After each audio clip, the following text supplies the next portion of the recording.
Well, I've been uploading some old videos, so I hope those of you who don't know the difference when I wear the black videos, they're old ones. I've come across some that are really good. They were all taken down, and it's only now that I have got huge upload speed at the moment. I thought I would take the opportunity to upload some old ones. And so even though some of them were probably in the days when I believed in the rapture, so hopefully that doesn't ruin it too much.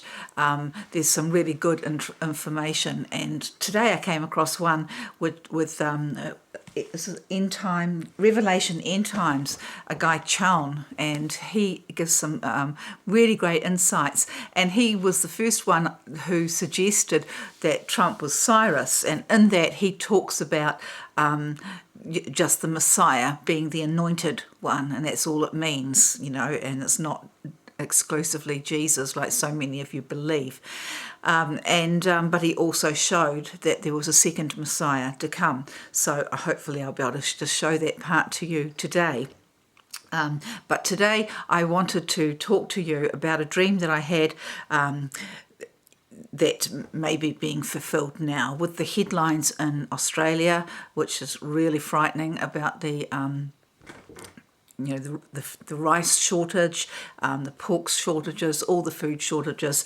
That to me is the really crucial thing that is happening now, that these rapture watchers, these people who are just keeping you waiting for this, this dream that's not going to happen, that if you're not learning to provide your own food, you are going to be in a whole heap of trouble very soon. And so I'll just start off with the scripture, which was Isaiah 65:13. I will destine you for the sword, and you will all kneel down to be slaughtered, because I called and you did not answer. I spoke and you did not listen. You did evil in my sight and chose that in which I did not delight.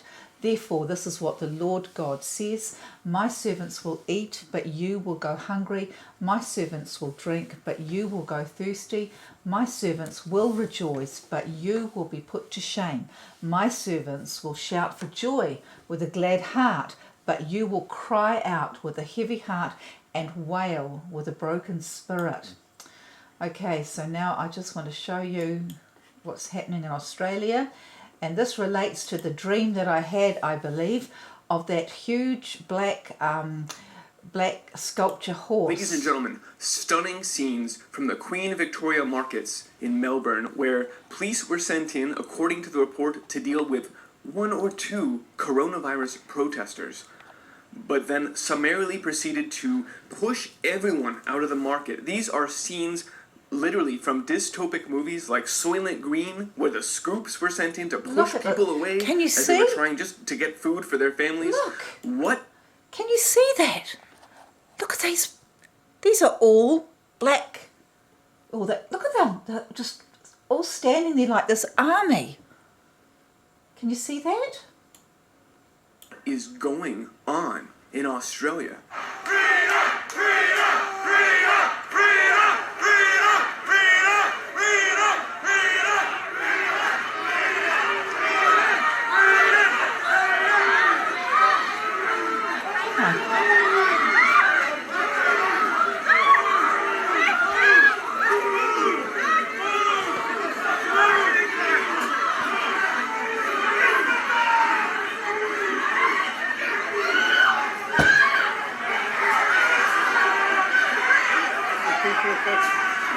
And did you see that?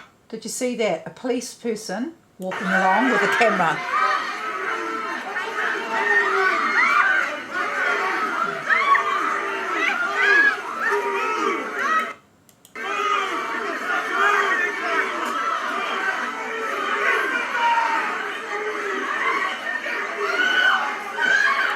Can you see that there? There's a policeman walking along with this camera.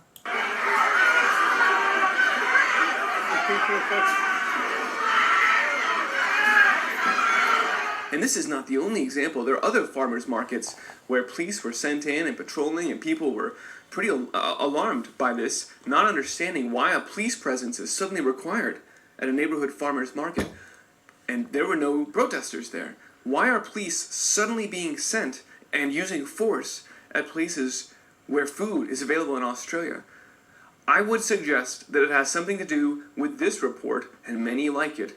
Warning, Australia is running out of rice and may be completely out by Christmas. And furthermore, they're shutting down the beef industry right now at the same time. Australia is a bellwether for the rest of the world as we watch our crops devastated by the grand solar minimum and exacerbated by a deliberate destruction of our food supply. Oh my God. Okay, so that might explain the thing that I didn't understand in that the dream of mine was this. So I was looking, I can't remember it, I can't find it. I think it was a couple of years ago, or a year ago maybe. I was looking up at a sculpture. It was a huge iron black horse, and to start with I couldn't see who was riding it, but then when I turned my head or something, I sort of got, I was right underneath it, and I could see this head up on top of this horse. And then I remember being something else happened. I thought it was the rapture, and I ended up actually in a waiting room or something with these Australian people and reading Woman's Weekly or something like that. I can't really remember. Hopefully I'll find it. But this to me is telling you, I'll show you another one of this guy. This is the Ice Age farmer, and this is in Germany. And this is talking about, this is really bizarre. Dried corn that's awaiting harvest. Hogs also use mature cornfields as travel routes, safely moving under the cover of the canopy. So if you, as Germany, respond to this single ASF-infected corpse of a hog...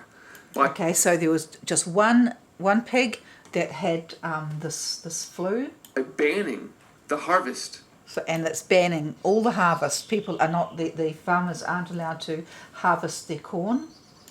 While the corn is mature, you are literally providing food and shelter to these wild hogs.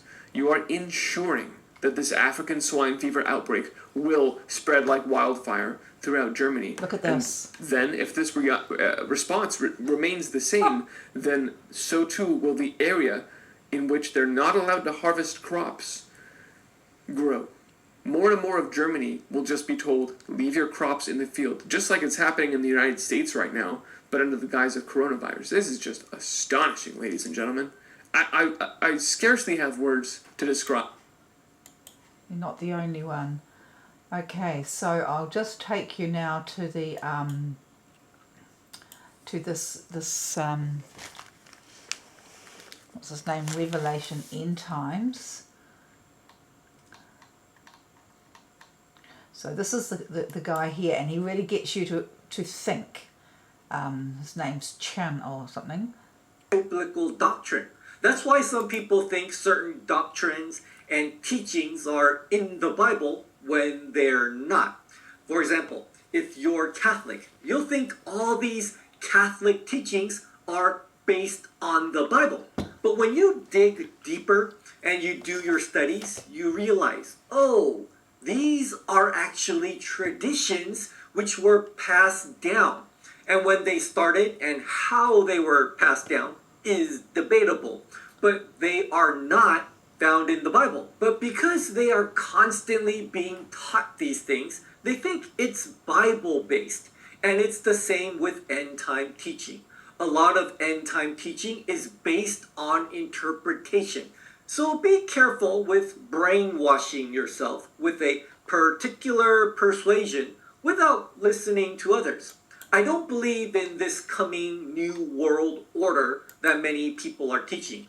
I don't think that's what the Bible teaches at all. Many are teaching that the Antichrist conquers by diplomacy. He creates a one world government. But I believe it says concerning the Antichrist, according to my Bible interpretation in Daniel 11:39, thus he shall act against the strongest fortresses with a foreign god, which he shall acknowledge and advance its glory. He acts against the strongest fortresses, meaning he fights against them. He doesn't use diplomacy or peace treaties. Second, he acts against the strongest fortresses, meaning he is not the strongest fortress there is. He may be one of them, but clearly he fights against the strongest ones. What are some of the strongest fortresses you can think of? USA, for sure. Also, Russia and China. Okay, well, I'm going to suggest there that the strongest fortress could also be law and order, and that, of course, signals out Barack Obama, whom I dreamt of this morning, and amongst other dreams, but it was only a small one, and in it he was...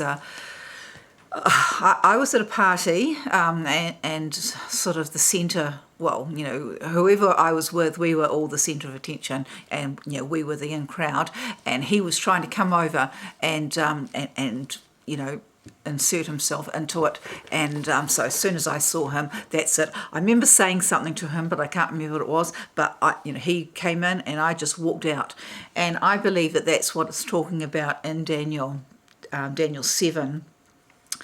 And I'm going to read it all out for you to understand that what they're saying about the rapture isn't true, that the kingdom is given to the saints, and you know, we're here to take it. As concerning the rest of the beasts, so this is Daniel 7:12, as concerning the rest of the beasts, they had their dominion taken away, yet their lives were prolonged for a season and a time. I saw in the night visions, and behold, one like the Son of Man came with the clouds of heaven, and came to the Ancient of Days, and they brought him near before him. Now, I just want to show you how this is just like in the book of Ezra.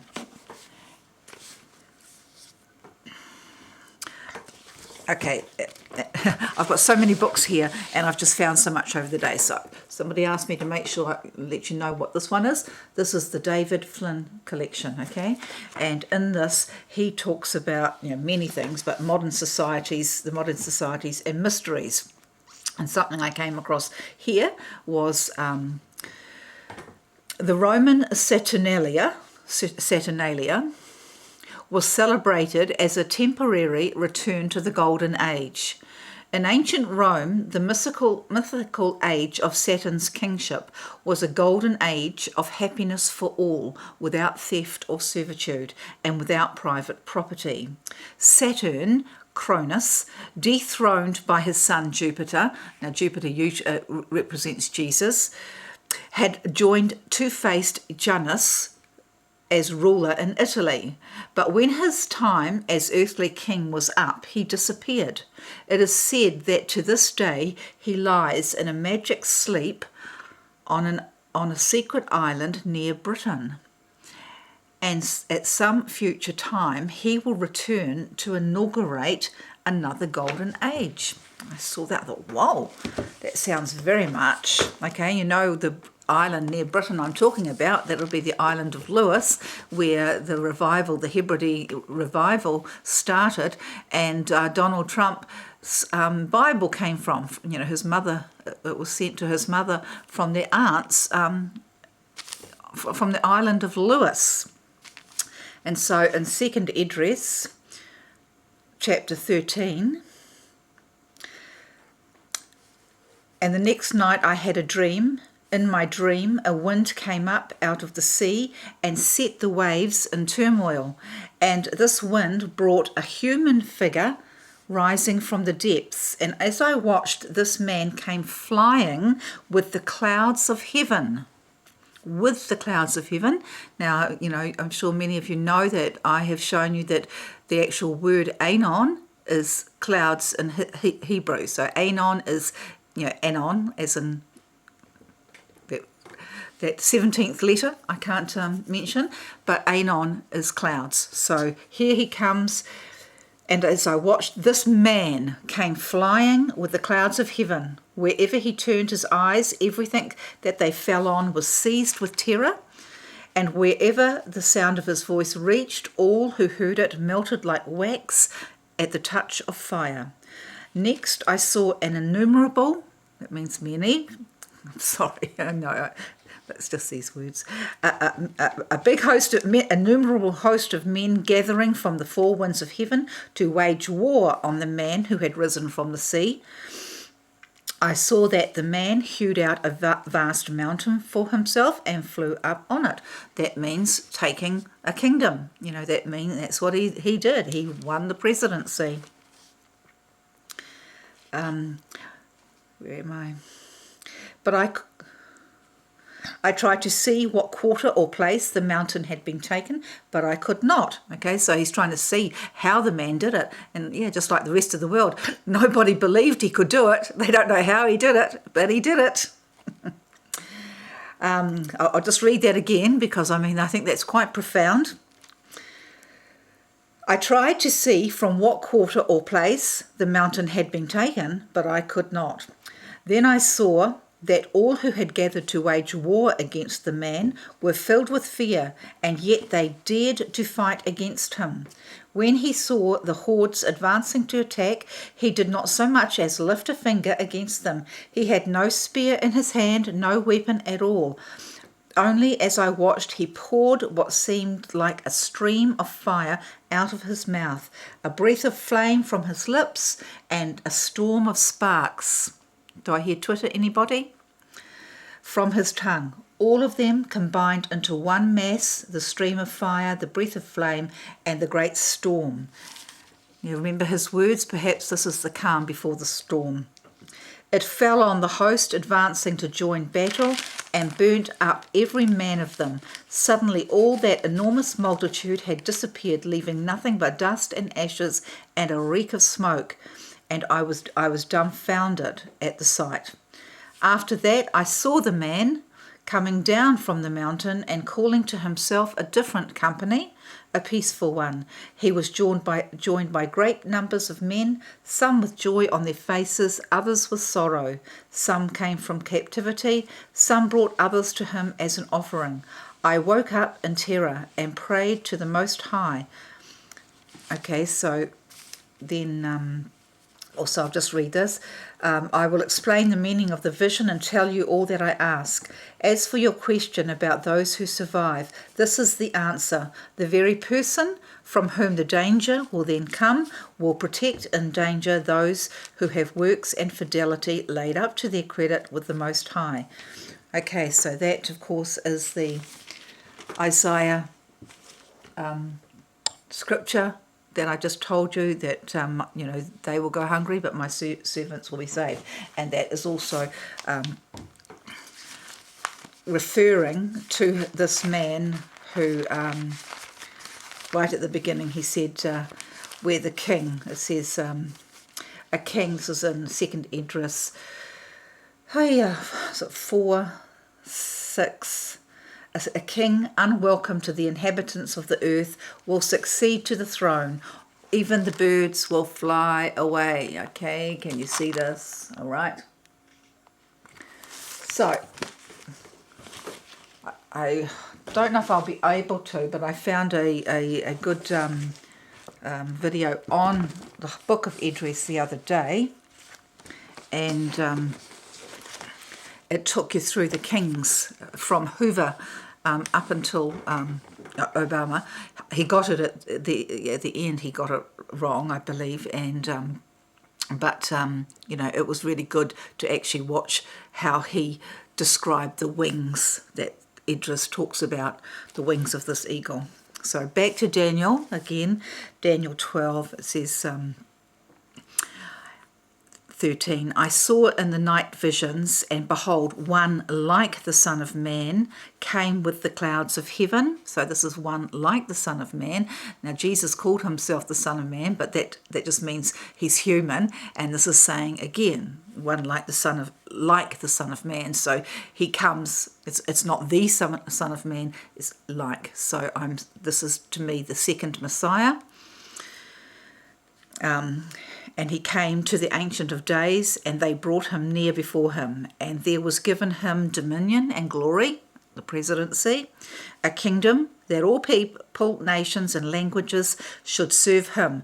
His dominion is an everlasting dominion which shall not pass away, and his kingdom that which shall not be destroyed. I, Daniel, was grieved in my spirit, and in the midst of my body, and the visions of my head troubled me. I came near unto one of them that stood by, and asked him the truth of this. So he's talking to an angel just like Idris was.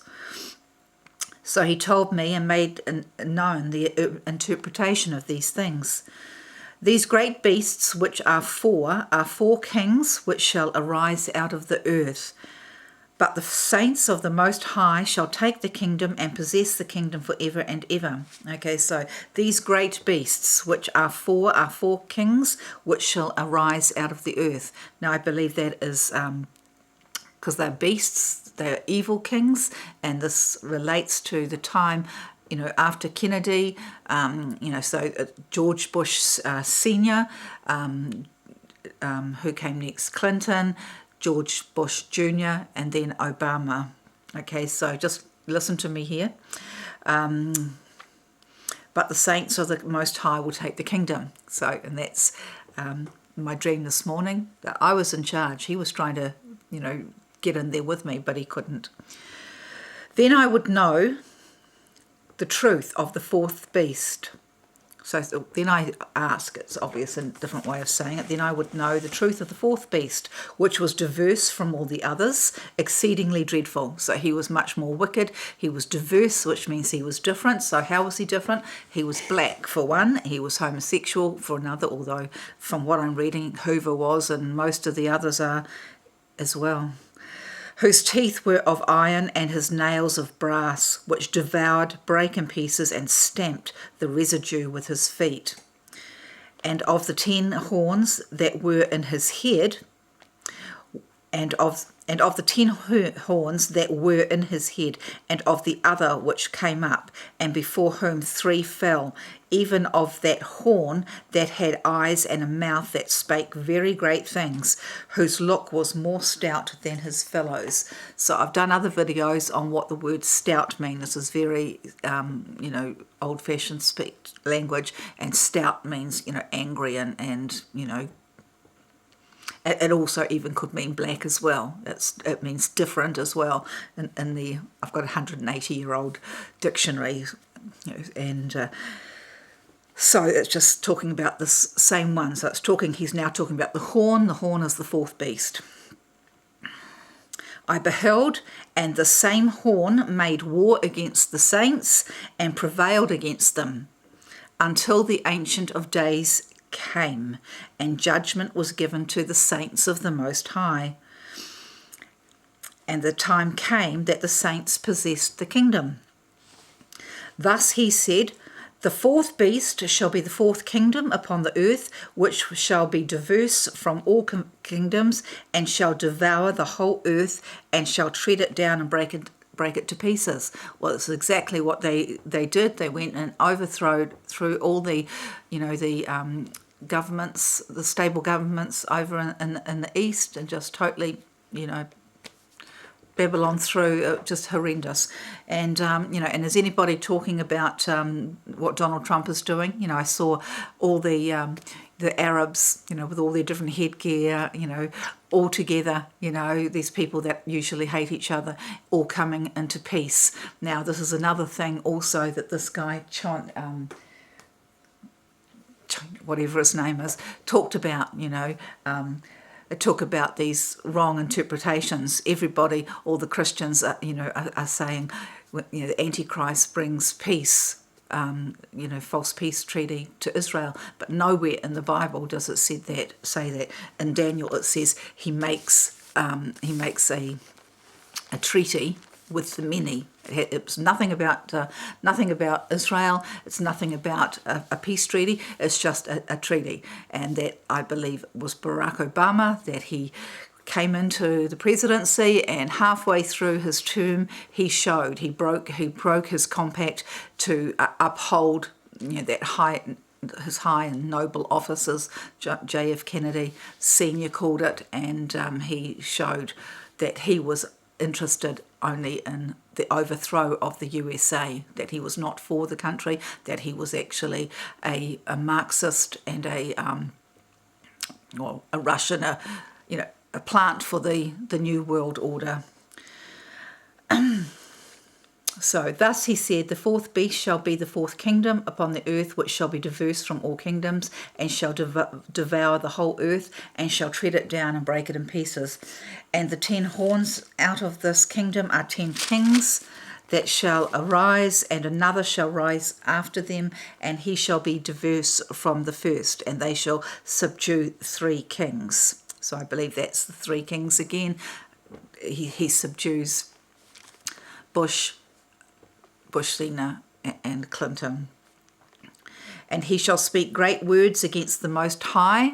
He certainly did. And shall wear out the saints of the Most High, and think to change the times and laws, and they shall be given into his hand until a time and times and the dividing of times. Well, for 3.5 years, that's times and dividing of times, he was in charge, and he instituted gay marriage, and he changed everything. No prayers in school. Everything was changed because of him.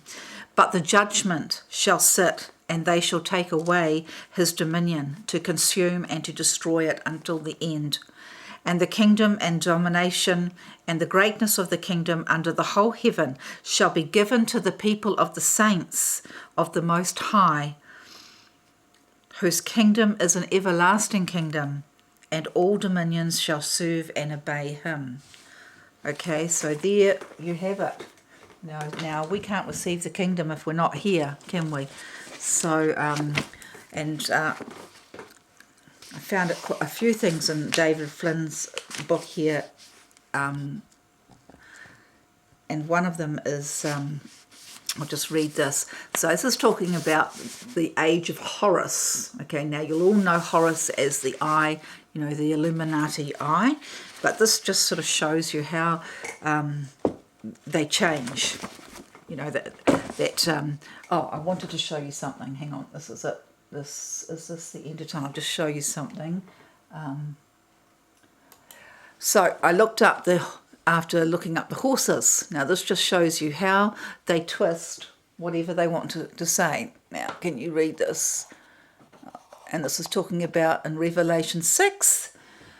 Revelation 6 tells of a book, scroll, in God's right hand that is sealed with 7 seals. The Lamb of God, Lion of Judah, opens the first 4 of the 7 seals, which summons 4 beings that ride out on white, red, black, and pale horses. To Zechariah, they are described as the ones whom the Lord has sent to patrol the earth, causing it to rest quietly. Ezekiel lists them as sword, famine, wild beasts, and plague. In John's revelation, the first horseman on a white horse, carrying a bow and given a crown, riding to walk forward as a figure of conquest. Okay, and then it's written here, perhaps invoking pestilence, Christ, or the Antichrist. Now, I don't know where they get that or why they get that, because this is what it says in the actual Bible. Okay, in the Bible it says, I watched as the Lamb opened the first of the 7 seals. Then I heard one of the 4 living creatures say in a voice that looked like thunder, and a voice like thunder, come. I looked, and there before me was a white horse, and he was given a bow, and he was given a crown, and he rode out as a conqueror bent on conquest. Okay? When the seal opened the second seal, I heard the second living creature say, come. Then another horse came out, fiery red one. Its rider was given power to take peace from the earth and to make men slay each other. To him was given a large sword. Okay, well, that's certainly happening at the moment, isn't it? When the Lamb opened the third seal, I heard the third living creature say, come. I looked, and there before me was a black horse. Its rider was holding a pair of scales in his hand. Then I heard what sounded like a voice among the 4 living creatures say, "A quart of wheat for a day's wages, and 3 quarts of barley for a day's wages, and do not damage the oil or wine." Okay, so that was obviously that's talking about the famine that's coming, and then we have the last horse. When the Lamb opened the 4th seal, I heard the voice of the 4th living creature say, "Come." I looked, and there before me was a pale horse. Its rider was named Death, and Hades were following behind him. They were given power over 1/4 of the earth to kill by sword, famine, and plague. Okay, so all those horses, that all seems pretty straightforward, that each horse has its own job to do. So why are they trying to say here, in John's revelation, the first horseman is on a white horse, carrying a bow and given a crown, riding forth as a figure of conquest, perhaps invoking pestilence, Christ, or the Antichrist. Okay, so they've just added that in for absolutely no reason whatsoever, and that is where, all this hysteria comes from, and it's really, really sad, because that's gets taken as fact. And so here, this is what I came across here. This present age, okay, so much stuff that I've been learning, you've got no idea. Oh, golly. Okay, Alan Parsons Project. Have you heard of that? There was a group called the Alan Parsons Project. This is talking about NASA, but it says, on February the 28th, 1946, Jack Parsons went out into the Mojave Desert in order to invoke the beginning of the age of the Antichrist. So it's 1946. You know what happened in 1946? The establishment of Israel. Parsons performed the ritual with the help of another participant, Lafayette Ron Hubbard. You know who he is. 1911-1986, the science fiction writer from Helena, Montana, who would eventually found the mystery school called the Church of Scientology. Through a series of magical incantations based on the Enochian language devised by Dr. John Dee, Parsons apparently channeled 77 clauses of what came to be known as the Book of Babylon. The purpose of the ritual was to produce a magical child, Horus, or the Antichrist. Okay, so I can't quite understand how come this Antichrist here is called Horus. It says, who would be mightier than all the kings of the earth. Parsons, the founder of the JPL and American Space Program, wrote the following concerning the Babylon working. Okay, so to understand what I'm going to talk to you about, so if you can I'll just put that up, see if you read it as much as you can. Hang on, you can see it there. Okay, so sorry, I can't do better than that. So we go back to the last paragraph, and it says here, the present age is under the influence of a force called in magical terminology Horus. This force is completely blind, depending upon men and women in whom it manifests and who guide it. Obviously, its guidance now tends towards catastrophe. This impasse is broken by the incarnation of another sort of force called Babylon. The nature of this force relates to love, understanding, and diocesan freedom. You know what diocesan freedom is? That's Dionysus, that's the god of wine. Freedom and do as you will. And is the necessary counterbalance or correspondence to the manifestation of Horus. So, do you understand what they're saying? They are saying the present age, what we live in now, is under a magical force called Horus. Okay, and this Horus is completely blind, depending upon the men and women in whom it manifests and who guide it. So this Horus is obviously talking about the God force. It's talking about religion. It's talking about being under, not being free. So obviously the Horus they're talking about is God the Father. So this is why I cannot understand how further down there, when they're talking about the Antichrist, talking about the invoking the spirit of Antichrist, it says here, hey, the purpose of the ritual was to produce a magical child, Horus, or the Antichrist. Says this, you can't be, God and the Antichrist. So I'll carry on with that first passage. It says, this impasse is broken by the incantation of another force called Babylon. So we all know what Babylon is. The nature of this force relates to understanding and diocesan freedom, and is necessary. The necessary counterbalance or correspondence to the manifestation of Horus. Well, we all know in the Bible what Babylon is, and that Babylon's going to be destroyed. So obviously Horus is the God force.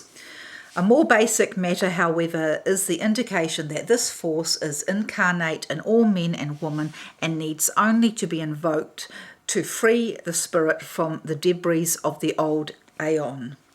Okay, so obviously what they are talking about, they are invoking the age of the Antichrist, but as you can see there, they're using the same name, Horus, as the Antichrist, and also,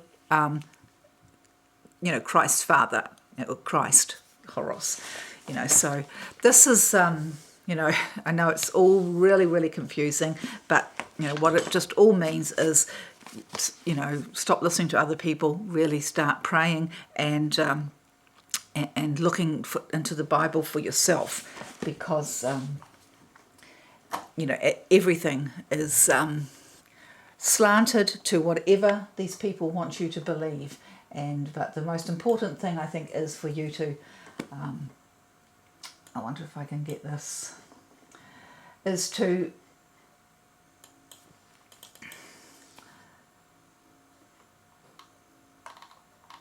get your relationship right. This is another thing too, obviously, is very upsetting. Somebody sent me this link. The aliens are coming this September. So this is another woman with a timeline. The throne of God, day and night. We read about that in Revelation chapter 12.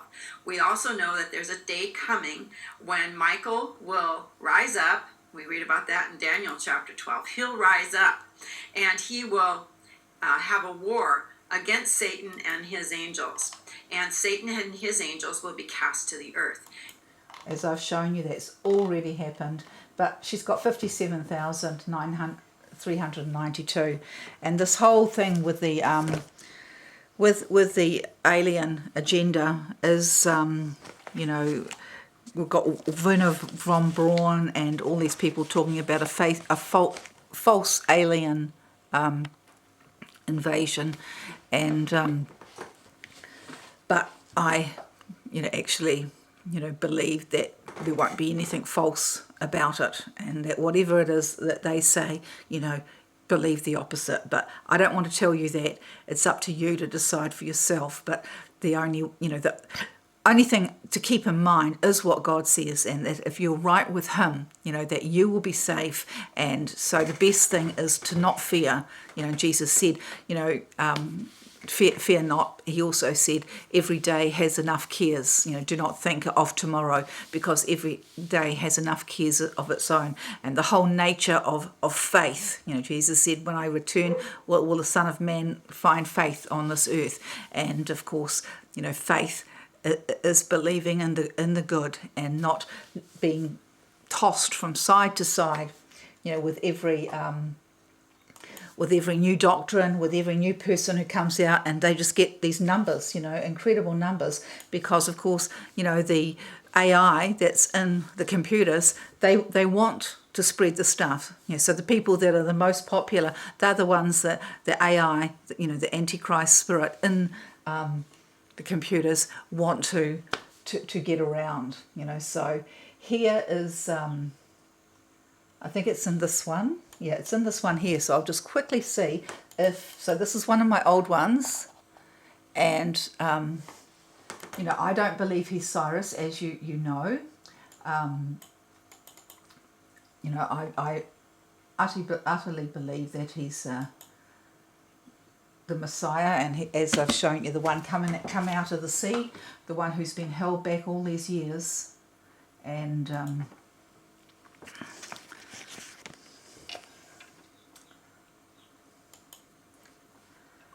okay, so I found the dream that I had in 2008, predicting that Barack. So there's just so many of these old dreams on there. That's why, even though some things are sort of out of date, you know, that I think they're worthwhile re-uploading. Barack Obama was the Antichrist.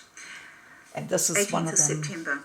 At a big campaign where Barack Obama was the next to address the crowds, but instead of carrying on in the inspiring vein of the previous speakers, he took the chance to praise the Prophet Muhammad. In my fury, I said something from the crowd which totally jarred him, and his eyes went as black as pools of night. Then he was in a place where I was staying, and he was able to get at me. The news of what he and his wife got up to at night was known. They had violent orgies well into the early hours, and I had no illusions of the violence he would likely show me. Okay, so you can just see there, you should watch that video because there's heaps of really interesting dreams, and I can't even remember them. You know, when I go back to these videos, I haven't got a clue what's on them, so it's really quite, you know, really surprising. And this chap here, I hadn't, I was still subscribed to him, but you know, they obviously don't put him in my feed anymore. So I'll just play this little bit for you because he also showed, he did a good video showing that the Wailing Wall is not the wall, that the Wailing Wall is actually a Roman wall. It's got nothing to do with the temple. And he is saying that Trump's is Cyrus and the first anointed one. So I'll just leave this coming back to rule and reign. Then for 62 weeks it shall be built again, with squares and moat, but in a troubled time. And after the 62 weeks, an anointed one shall be cut off, and shall have nothing. After Jerusalem was completely rebuilt, you count for yourself 62 weeks, or 434 years. And that's when Jesus would be cut off. Jesus is an anointed one. He is simply Mashiach. Mashiach means anointed. The second world leader, I hate to say it, but I think it may be Donald Trump. Some of your jaws just dropped. Just pick it up and follow me. Watch this video and decide for yourself. He may be the anointed leader God is referring to. And the third world leader is the Antichrist. And the people of the prince who is to come shall destroy the city and the sanctuary. Notice this third world leader is not anointed. He is not Mashiach because he's the Antichrist. Now, how is the anointed leader Donald Trump? If we count 49 years from October 1968, when the Knesset decided to rebuild the Jewish quarter of Jerusalem, we come to October 2017. Well, 2 months later, what does Donald Trump say? He declares Jerusalem the capital of Israel and says the USA is moving their embassy to Jerusalem. But today we finally acknowledge the obvious, that Jerusalem is Israel's capital.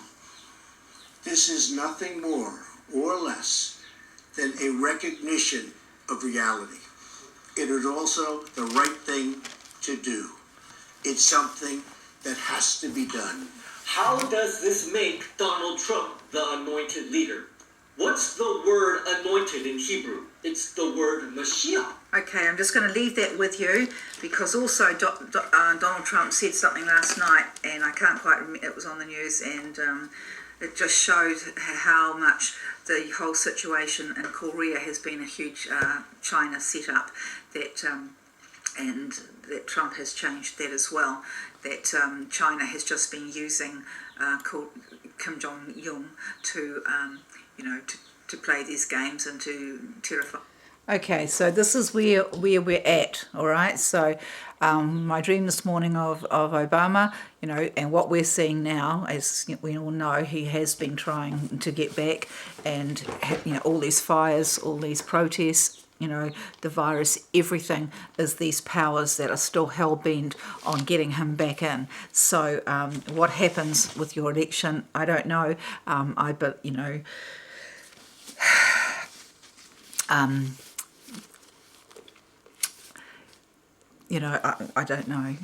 I believe that, as I say, that Trump is,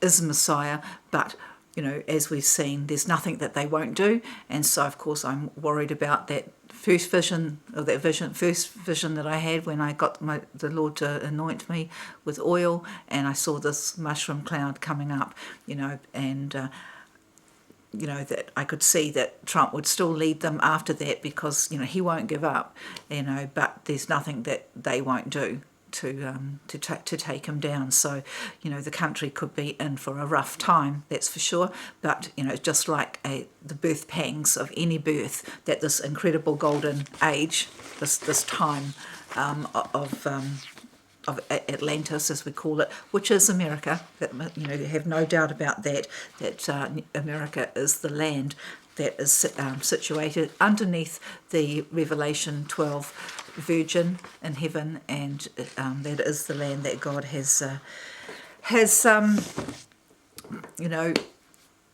laid out for his own. Despite what you've been told by all the Zionists, Zion is the USA, and so yeah.